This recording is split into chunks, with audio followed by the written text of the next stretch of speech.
வணக்கம் நண்பர்களே. நம்ம எப்படி வெள்ளையங்கிரி போயிட்டு வந்தோங்கிறத ஒளி பதிவாக எடுத்திருக்கேன். அதை உங்களுக்கு காமிக்கிறேன். எப்படி லோ பட்ஜெட்டில் போயிட்டு வந்தோங்கிறத பார்த்து தெரிஞ்சுக்கோங்க நண்பர்களே. ஜங்ஷன் ரயில்வே ஸ்டேஷனில் இருக்க நம்ம அண்ணங்களையும் பார்த்துட்டு வெயிட்டிங் ஹாலில் ஃப்ரெஷ்அப் ஆனதும் நம்ம காலையில் சாப்பாடு போலீஸ் கேண்டீனில் சாப்பிட்றலான்னு. அது எங்கே இருக்குன்னா ஜங்ஷனில் இருந்து 50 to 100 மீட்டரில் போலீஸ் கேண்டீன் இருக்கும். அஃபோர்டபுள் ப்ரைஸில் மார்னிங் டிஃபனை முடிச்சிடலாம். அதே மாதிரி தான் நாங்கள் போனோம். நாங்கள் போனது கொஞ்சம் லேட் ஆயிடுச்சு, 10:30 ஆயிடுச்சு. நீங்கள் சீக்கிரம் போனீங்கன்னா நிறைய வெரைட்டி இருக்கும், சாப்பிட்டுக்கலாம். கடைசி வரை நடந்தே கூட்டி போயிடுவாங்க நினைக்கிறேன்.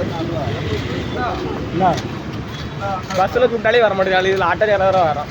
அங்கேருந்து கிளம்பி ஈஷா போகலான்ட்டு பிளானு. வெள்ளையங்கிரி மலை ஏறதுக்கு முன்னாடி ஈஷா போய் பார்த்துட்டு வந்துடுவோம் அப்படின்னு சொல்லி. கூட்டத்தை வரு பூண்டி பஸ்ஸில் ஈஷாவில் போய் இறங்கிட்டோம்.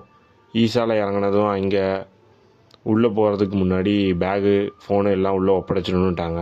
ஸோ உள்ளே வீடியோ எடுக்க முடியலை. நான் பேகு ஃபோன்லாம் வைக்கிறதுக்கு ஃப்ரீ தான். அங்கே போய் வச்சுட்டு டோக்கனையும் வாங்கிட்டு ஈஷாக்குள்ளே போயிட்டோம். ஈஷாக்குள்ளே நிறைய தியான சன்னதி நிறைய இருக்குது. ஸோ அங்கெல்லாம் சுற்றி ஊரில் மாட்டு வண்டி இருக்கும்போது ஒரு பேர் மதிக்கலை. இங்கே ரூபா கொடுத்து மாட்டு வண்டியில் போகிறோம். நல்ல மைலேஜ் தருது, நல்ல மைலேஜ் தருது. எங்கே போகுது டிரைவர் சீட் பற்றி தரமாட்டேன் சொன்னாங்க. சண்டை போட்டு வந்திருக்கேன் டிரைவர் சீட் பட்ஜெட்டில். ஃப்ரெண்ட் சீட் வேணும்னு ஆசையா. மாட்டு வண்டியில் ஏறி சிவனை பார்த்துட்டு அதே மாதிரி வெளியேட்டில் வெயிட் பண்ணி பூண்டி பஸ்ஸை பிடிச்சி வெள்ளையங்கிரி அடிவாரத்துக்கு போயிட்டோம். நெக்ஸ்ட் வீடியோவில் வெள்ளையங்கிரி மலை எப்படி ஏறணும், அங்கே என்ன ஃபன்னெலாம் நடந்ததுங்கிறத அப்லோட் பண்ணுறேன். பார்த்து தெரிஞ்சுக்கோங்க. அடுத்த வீடியோவில் பார்ப்போம் நண்பர்களே.